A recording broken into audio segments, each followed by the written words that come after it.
Kolasinac va partir dans les prochaines heures. Pourquoi Klose reste un joueur important? Sanchez va-t-il rester? OM courtise un latéral droit. Et enfin, la prolongation d'épée XOM.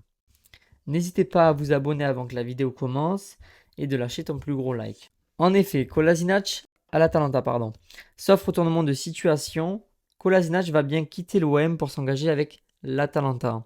Il n'y a malheureusement pas eu d'accord entre l'OM et le Bosnien. En fin de contrat avec l'OM, il peut s'engager où il le souhaite. Il va donc prendre la direction de l'Atalanta de Bergame où un très beau contrat l'attend. Nous avons eu une confirmation par la femme de Malinowski car elle a posté en story un message indiquant le départ du Bosnien. Le Bosnien devrait percevoir bien plus qu'à l'OM.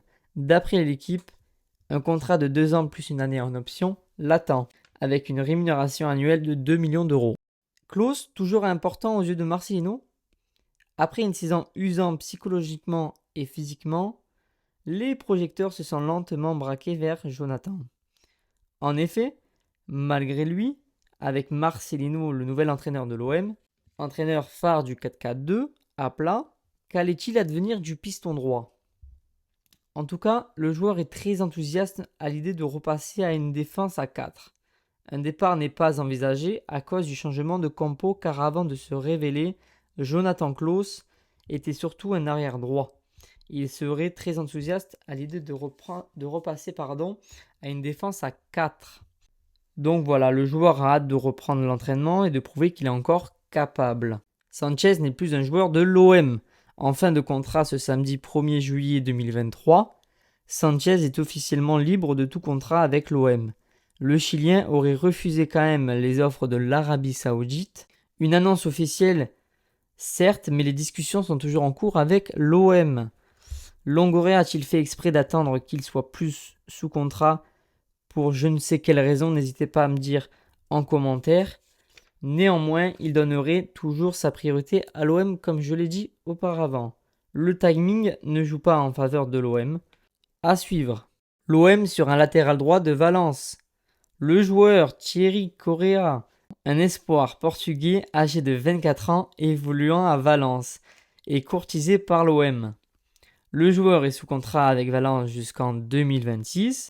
Il a participé à seulement 28 rencontres lors de cette saison, dû à des problèmes physiques. Donc, attention, Valence avait investi 12 millions d'euros pour l'acquérir en 2019 au Sporting, le club portugais. Voilà, simple rumeur ou information avérée du quotidien de l'équipe. La crédibilité de cette information est renforcée par le fait que Pablo Longoria et Marcelino ont déjà côtoyé Thierry Correa à Valence. À suivre. Pour finir, Jul et l'OM continuent. En effet, Jul était en contrat avec le club depuis 6 mois pour afficher le célèbre logo d'or et platine d'épée sur la manche pendant les matchs de l'OM. Une bonne nouvelle pour les fans de Jul et de l'OM, car en effet, le partenariat a été renouvelé pour la saison 2023-2024. C'est la fin des actualités du jour concernant l'OM. Merci d'avoir regardé la vidéo jusqu'à la fin. Je posterai de plus en plus de contenu sur l'actualité concernant l'OM. Donc n'hésite pas à t'abonner et liker la vidéo. J'en serai très reconnaissant. C'était Savy et à la prochaine.